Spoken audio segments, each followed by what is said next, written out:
All right, welcome to I Didn't Die, but I Did Lose a Loved One. Today we're talking with Mary Virginia. We have the honor of speaking with her, and I think one of the really cool things is she decided to come in today and talk with us. And most of the time when we're talking about these things, they're things that we've been through. They're not the things that we're still going through, right? Right. And Mary Virginia just lost her husband of how many years was it? 46, And you guys were together 50. 50 years. And that's a long time for anybody to be together, let alone lose your best friend and your loved one. And it just happened recently, so it's not like we've talking about this and it happened years ago or it's happened like even that long ago. It's only happened. How long has it been, Mary Virginia? Well, we're August the 1st, and it was July the 3rd.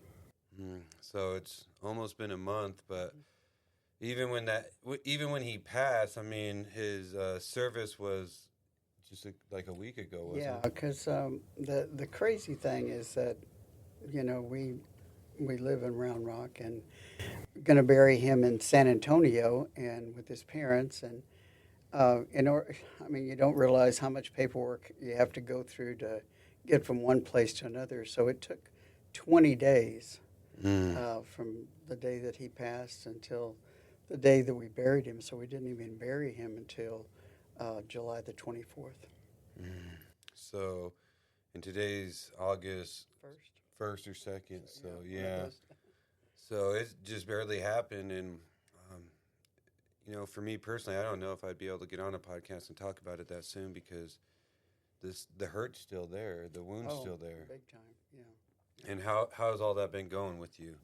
yeah. The way that it all happened was kind of crazy. I just saw that he was not functioning the way he normally does. He was getting very lethargic and just not being himself. And I tried real hard to just take him to the doctor, and they kept saying, "Oh, his blood work's fine, and this, is okay, and maybe he's, he just says he's tired." And there was just all that happened for I don't know, like about 3 weeks, Yeah. and then I finally got him to our personal doctor, and she put him on some medication, thinking it might be his thyroid, but she also said, get a CT of his head and let's see if there's anything there.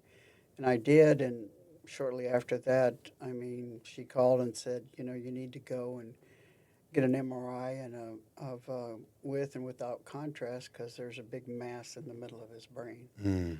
And so that turned into going into the hospital, and in the hospital he had problems with his intestines and ended up getting a portion of his colon taken out, and then the tumor that was 3 inches large just increased in size and just took him out, and that was 3 weeks in the hospital, and it was just like boom, a bolt of lightning that I haven't recovered from yet. I'm Yeah. just trying to process it and trying to understand. My best friend's gone. My house is empty, Mm. just me and two dogs, and trying to understand this new way of life. What is it? What do I do? How do I get a handle on the next step or the next season of my life? What is that? Yeah, that has to be super hard just because I know last time we did a podcast, you're telling me, yeah, he's been a little bit off the last couple days, and then a couple weeks later, fast forward, you're like, he passed. And I'm like, it took me a while, and I was like, what? Like, he passed? And No. that's just a hard thing to just kind of digest or even think about, let alone, I wasn't, I didn't know him for the 50 years, and, he wasn't my best friend, and he was yours. And Yeah. that's hard just for somebody like me to even hear, let alone for it to happen that quick. Do you see, like, I know a lot of people just like feel the hurt and feel the pain when something like this happens, and that's like the wound that's still there. And I know, like, sometimes we have scars in our body, and the nice thing about a scar is it's healed. I still feel like with all this adjusting and it happening so quick, it's like the wound's still there. Well, one thing I'm grateful for is that when we had some quiet time, him and I, and he was still conscious, he had said, I'm sorry, but I'm going to have to leave. And I said, no, you're Mm. going to be fine, and that's before I knew all the ins and outs of his abdominal surgeries and the brain Mm. tumor. And so when he said that, I thought, okay. I told my son, we need to have a celebration of life and let the family know that they can come and visit him because he's conscious. And we want to do that Friday, Saturday, and Sunday. Everybody came. He recognized their voices. He talked with them, and they talked about all the things that they did together. It was a joyous time. And then it was time to, make the decision about the medications and things like that. And then he was gone. Well, I rest in knowing that he said that he was sorry, but he had to leave. Mm. So I think he knew what was going on in his body and knew that he was not going to make it. But that didn't, make me very comfortable, but I knew that it was a little comfort knowing that he knew that he had to leave. Um, where do I go from here? I haven't got that figured out yet. I'm still trying to process it and understand it. I know that other people have been through it, and they tell me, "Oh, I've been a widow for 5 years, 10 years, 20 years, or whatever," and I see that they have a life, but I'm in the middle of this, and I don't know what that new life looks like. Sometimes easier for people to give advice if they're not going through it. In the But middle of it, it's just not easy. I know you yourself, Mary Virginia, you help a lot of people process these things, process unforgiveness, and process just the things that come through life. Now, and I realize even with myself, like I could give people mental health advice all the time. I could help them and tell them what to do or how to get help for their child. But I still have a child who's in a mental health hospital, and Yeah, I don't know what to do. It's I easier know. to I know. it's easier to tell people and say we could do this and help people, but sometimes when we have to go through it ourselves, sometimes it just it's I guess different. Maybe I don't know if it's harder, but it's definitely different. Well, I think it's a process, and Mm. the thing is that I have good days and I have not so good days, and trying to understand, finding the balance, and trying to find new direction, new understanding, new identity. Mm. That all just takes time. Where do you even start on something like this? Because I wouldn't even know where to start. I wouldn't even know what to do if. Well, I wake up in the day. Of course, you know, my desire is to be a good servant and be where God wants me to be and help the people that God wants me to help. But I look at myself and I say, how can I help anybody when I'm a wreck right now?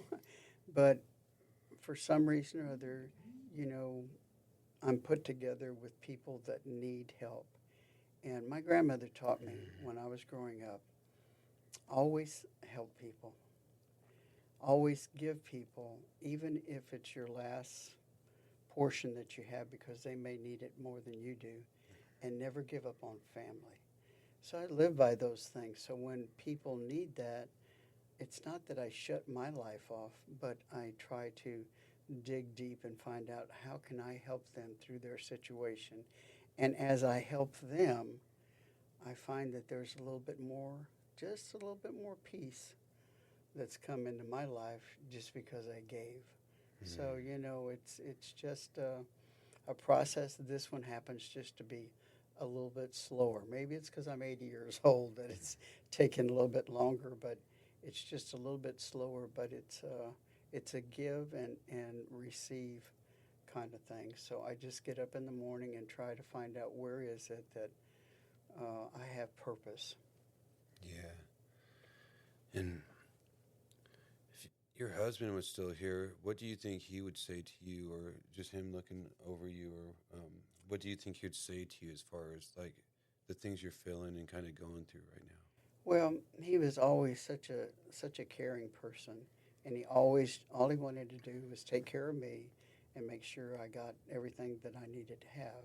Mm. And I think that he'd see me walking through this. The one thing that I think he would be sad because he never liked to see me be hurt. Mm. But then I think he would be pleased that I didn't just lay down and give up. Yeah. And when I first went through the first few days, I mean, I thought that was it. It was the end. I mean, I couldn't get out of bed. I couldn't, Mm. I just was lethargic. I was like, I can't do this. It's just too hard. I can't live without him. And, I had this inside battle, and I had to overcome. I had to say, if I lay here, this is where I'm going to be. I'm going to be in depression. I'm Yes. going to be in anger, bitterness, hatred, all the things that I don't want to be. So I had to force myself to get up and go work out. In all fairness, I do believe that you have the right to feel all those things. That you have the right to feel anger, even depressed, that you don't want to get out of bed. And just because that's a hard thing. And I think it may be taking longer too because not all things in our life are 50 years. Not all things in our life are over half our life. Right. And this relationship was over half your life. It was over 50 years. So it's not necessarily that you're older, it's that the hurt is probably a little bit deeper too, and the Right. void is probably a little bit bigger than most things because, um, not But if you saying don't make the decision to get up and move, yes, then you end up where your son is mm-hmm, with depression, mental illness. yes, And so, I grew up with a family full of mental illness, schizophrenia, bipolar, all of that. So, those battles are there, and I have to recognize them. And if we're not careful, we can slip into that thing, and it'll take us out in a heartbeat, and we don't even know it. and I think that's a really good point because a lot of times that's what people do. That's what their reaction is. They don't want to get out of bed. They don't want to do that, and there is going to be a hurt there, and there is going to be a void there. But I feel like if you just sit there, the void gets bigger. Yeah, and people have the alternative, drugs, alcohol, Mm. Different coping. different things that I think what happens is these things make them feel comfortable. The drugs take away whatever that feeling that you're having, or the alcohol gives you a short high or whatever. So you go to that, and that's where you're comfortable. Yeah. But if you stay there, you're going to end up in a place you don't want to be. Yeah, that's a good point. A lot of people do use unhealthy coping mechanisms, which, in my opinion, when you drink or even a lot of these things, it just actually magnifies what you really feel inside. It doesn't necessarily, it may cover it up for a second, it may numb you, but then it magnifies it when you Yeah, have to come it to just reality. masks it for a little while. It's just like, oh, okay, well, I feel good. Well, you wake up, you got a hangover, Yeah, you know, and that some people will just go back and say, well, I'll just numb myself again. And if you keep doing that, then that becomes a way of life. So you have to fight that battle, and you have to say, which do I want to be? yeah. I think that's really good. Just, even you giving the motivation, saying, hey, let's not get stuck. Let's get up and go do something. Let's go find this new routine. Let's go find this whatever it is because sometimes we don't know. And it's all right not to know, but getting out, meeting people, serving, doing things Yeah, helps never you. stop. Yeah, Yeah, keep pressing forward. helps fill you, and I think helps you move forward too, like you're saying, Yeah, because yeah, sometimes that's the most important thing is just to get out of bed, to put one foot in front of the other.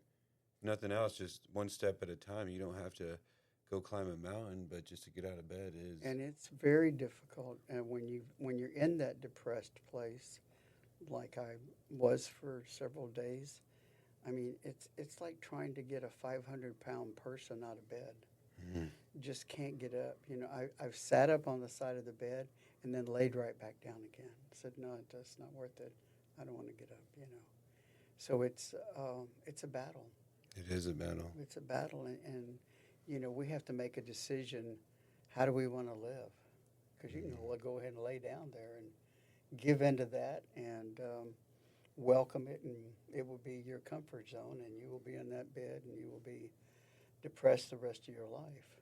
Yeah. Or you can fight that and say, I don't want to live here, and lift that 500-pound person up and, walk somewhere and do something.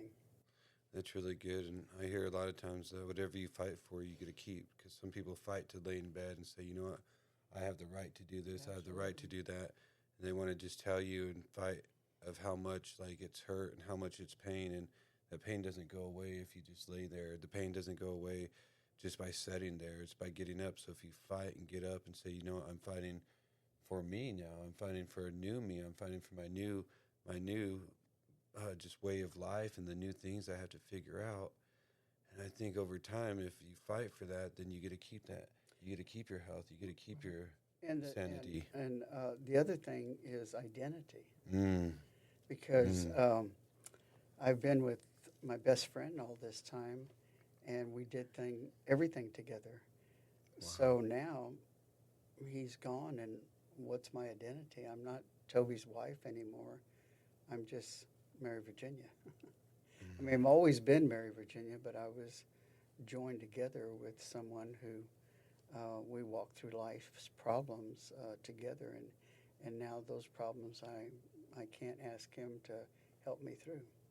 yeah, and there's definitely a lot of change that comes with losing a loved one, and just trying to figure out the new Mhm. could be a challenge within itself, just because there's so many things that change, and when you've been with somebody for so long, and like you said, your identity. I've never really thought about that because I've heard about it in recovery, like Yeah. identity, like who are you after your drugs, but who are you after the loss of your loved one? Well, it's not any different because, when people if the person's a drug addict, that as they've lived like that for a certain amount of time, when they've given that up, they have to look and say, well, who am I now? Because that's Mm, who I identified with. That's who my friends were. That's who my circle of life is with. Now I don't do that. Who are my friends and where's my circle of life? So I think we all face that no matter what challenge we're going through, whether we've lost someone or whether we've given up, a habit that we've had for years. So it's just, it's not an easy walk. It's just, maybe the next podcast will have more information about me finding my way. I'm not yeah. sure. And I don't think it's about just figuring it out right away. I think some things are going to take more time. And I love that you even mentioned identity because I wasn't really thinking of that. When somebody tells me that they lost somebody, I don't think, oh, like they lost part of their identity. And for you to mention that, I think is going to help a lot of people because I think that's a big part of it is, maybe they lost a child or maybe they lost their loved one and before they were mom or mom to this person, maybe they had multiple kids, but that was, mom of multiple kids and now I don't have one. So Right. I lost part of my identity. Well, I think that when any of this happens and losing what I feel like is your identity, is it reaches to the core of who you are. Mm, When I lost my daughter, that was that went deep, deep, deep because of the fact that she passed through my body. yeah. So that was really personal, and that was a real hurt. But the deeper hurt, which is, how can you get any deeper? How can you say that one death is different than another? But they are. But losing your best friend, that's somebody that was attached to you Yeah. for so long. Then you have to get your new identity. Yeah. And I just love his heart because he apologized to you when he was going through Right. like Yeah. a hard time, and that just shows how much he loved you because he was more worried about you than what his own circumstances were. And Absolutely. Absolutely. I just love that part of it because just to see somebody be so selfless and just care about somebody so much, I think so huge, and I think Right. just a great way to express love and just apologizing because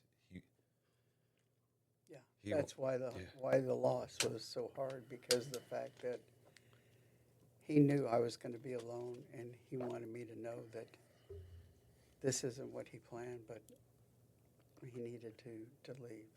Yeah. And I a few days later, I sat there with him and I told him, honey, I said, you know what? If you need to leave, I just release you to do that when you feel like you have to. So we had our time. Yeah. I love how you had a celebration of life before he passed because most celebrations of life you hear Yeah. about it once they're gone. It isn't, hey, No, I wanted to honor him. yeah. I think that's important for the whole Yeah. family too. Just, Well, he took care of my family all the time we were married, and my children called him their dad, and mm, I think that that was the only way we could truly tell him how much we loved him is by bringing everyone to sit by his side before he went home. yeah. I think that's real honorable of just you to do and to also think of because it's not an easy thing. And, for him to say sorry, but then for you to make sure everybody's coming together celebrating him, Yeah. I think that's huge just because too often we let things pass by. Yeah. Well, I think too, we were blessed with some good doctors and some good nurses and everything, and I really believe that we exposed something to them that they'd never seen Mm, because they came and told different people in the family said I've never seen a family come together like you all have with him. mm. So Let me ask you, Evan, do you see any like good in the bad? Because I know it's easy to look at the bad in the bad, right? And hmm it's not a good situation, period. But can we talk about some of maybe the good things that you've seen in the bad? Because I think so often when people lose something, it's easy to focus and be hyper focused on the things that we lost and the things that are bad and the things that people didn't do. But you just mentioned that you had some really good doctors, you had some really good nurses, you had these things, and we talked a little bit earlier before we hopped on this, um, just that it was all so quick. Not that you want your loved one to die quick and be gone, but to also see them suffer and have to live through that too. That's really hard. So can we maybe just talk a little bit about any of the good that maybe came out of the bad? well, I think the good was that the neurosurgeon had come and talked to me about the brain tumor that was in the middle of his brain and said that it was very aggressive, fast moving. It was stage 4. There was no cure for it because there was no way they could operate on him because of it being in the middle of his brain. And it was hard to process that. But the good was that when the neurosurgeon said, you know, if anybody has cancer, this is probably a good cancer to have because you can't feel anything with it. It takes your speech away, then it causes you to sleep, and then it grows, and then you just go to sleep. You have no effects, jerking, shift, any of Yeah, these things. So for me, I was like, thank you, Lord. I appreciate that because that gives me comfort to know that that portion that he's got in his head is not is not hurting him. mm, The surgeries that he had were uncomfortable, and that's the main things that he had 3 surgeries there, abdominal surgeries. But to know that brain tumor was not hurting him, that was comforting. yeah, that is. And I like how you're looking at, even though it was a bad thing, that is also a blessing within it because he didn't have to suffer. He didn't know, like, uh, just have to suffer through the pain and his hurt. Yeah, that the neurosurgeon said the brain feels nothing, Mm. and his was in the middle, and it was very large, 3 inches, which was pretty good Wow. size in the middle of his brain. But it didn't cause him any kind of discomfort, and he was coherent until it just grew more, Yeah. and then it took him out. Mm. Wow. Yeah, that's definitely a hard thing to process. Even talking with you, it's a hard thing and gets me emotional. I'm not gonna lie, and I think just for you being so strong and even talking about all this is, I think, just gonna help so many people because sometimes when things happen like this, we feel that we are alone, that we're doing this by ourselves, and there's so many other people out there that are in the same situation, not the exact same situation, circumstance, but similar. and they are struggling. They don't know what to do, and they don't even know where to start. And just the points that you've brought up, and just from just some of the good that has happened through it, to how you handled this, to even just even talking about the identity, part of your identity that was lost. I think is a huge part, because loss of a loved one is not anything easy or that anybody would wish on anybody. Well, I think that my relationship with the Lord is I've been walking with Him since 1972, and He's brought me through so many crises in my life, and I know that He'll bring me through this one. But I have a inner peace, knowing that Toby is not suffering anymore, and he's in the arms of the Lord. But at the same time, I'm still human attached to this earth. Yeah. So my exterior as a human being has a grieving process that it has to go through. No matter if I have the inner peace of the Lord, knowing that God is in control of everything, I still have to process my flesh part that living on this earth. So you fight that battle. That's like, the depression, not wanting to get out of bed, but knowing that if you get out, God's going to help you through the rest of the day. Yeah, that's really good, just because that's hope, and having hope is what helps you get through the hurdles. And one thing I love is that you're here and you're talking about it, because I always say it's hard to heal what you hide. And if we stay in bed and we don't get up, we're just trying to hide it. We're trying to cover it up. We're not, trying to show it to other people, to where when you could get into some kind of community, when you could get with other people, you could start healing. And it's not like you're going to heal right away. And us as people, I think we want, especially nowadays, things instantaneous. Yeah, instantly. And if it doesn't happen, then we think it's never going to happen. But Well, the thing is that it doesn't make me like a great person. yeah, It just that's just who I am. That's who I identify as, and that's who I trust to help me through it. I trust the Lord, but I still have to work through it as a human walking through grief.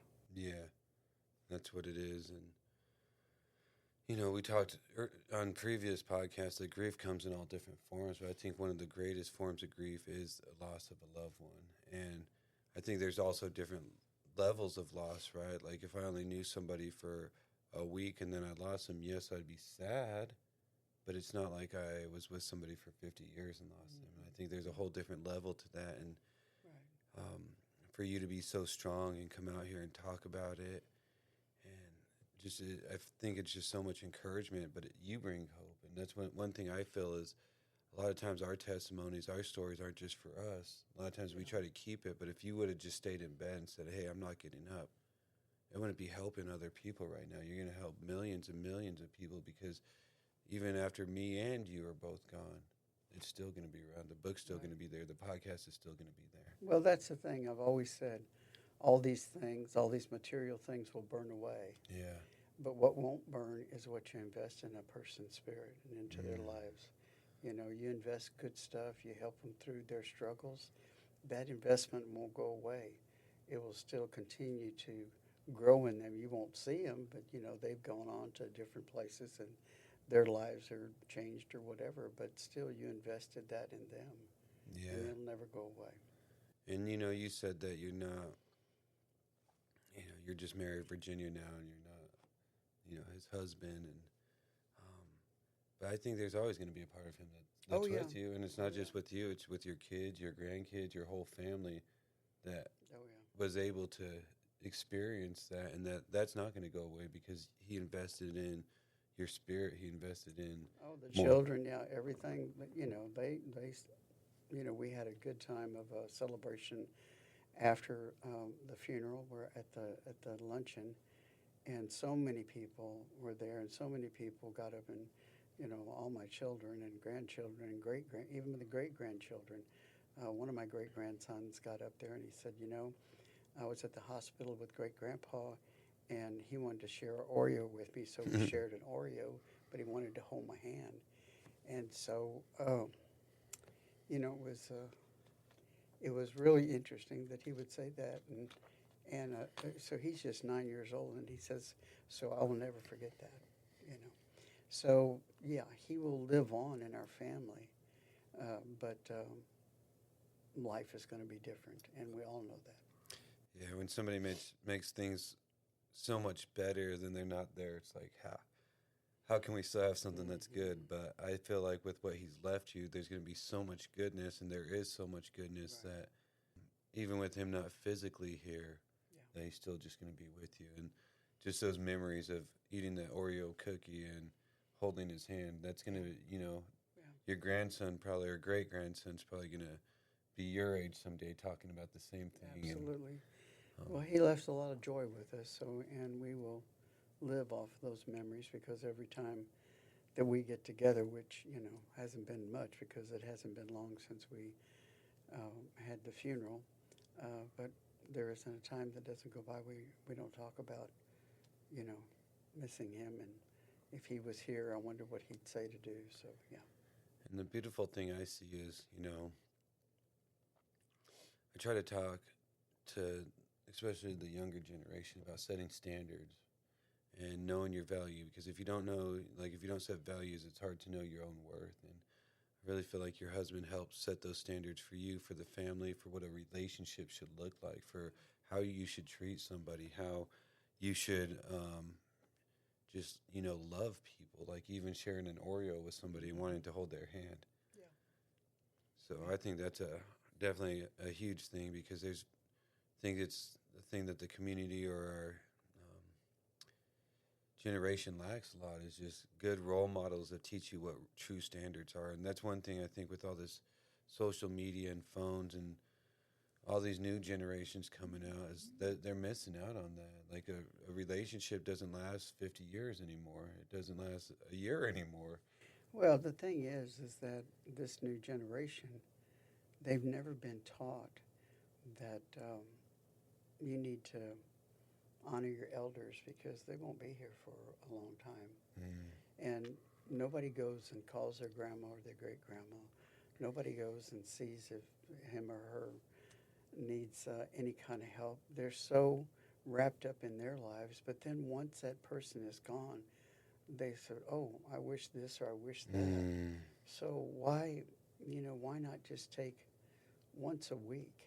I mean, I used to call my grandmother every day, and one day I missed calling her, and I called her the next day, and she said, "Well, I guess you forgot my number yesterday." And I was like, "Oh my gosh!" But she was used to that, and she Yeah. knew I'd do that. Why can't we do that just to make somebody feel good? Mm. How many times have you thought your grandma or your grandpa are sitting there alone and just wishing that they could talk to somebody, and would love for it to be one of their grandkids or one of Yes. their sons or one of their daughters? I can't tell you how many times I've spoken with people going through the forgiveness process and asked them, "When's the last time you spoke to your mother?" "Oh, it's been a couple of years." And I thought, "Oh my gosh, my kids call me every day."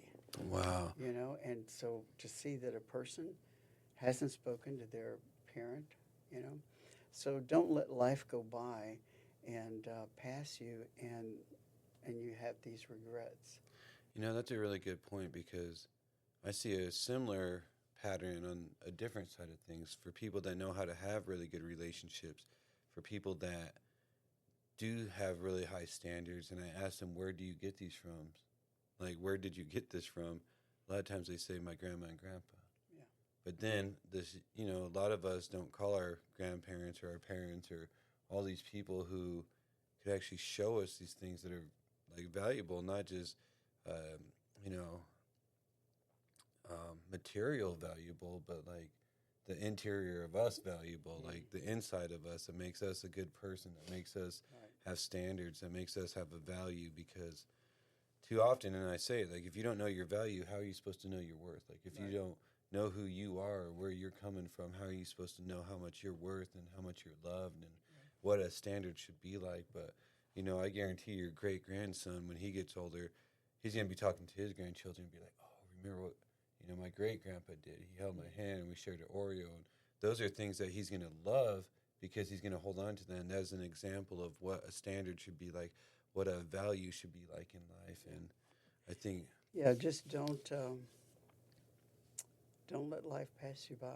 Take a few minutes and think of somebody that you might bless their day just by giving them a call. that's really good.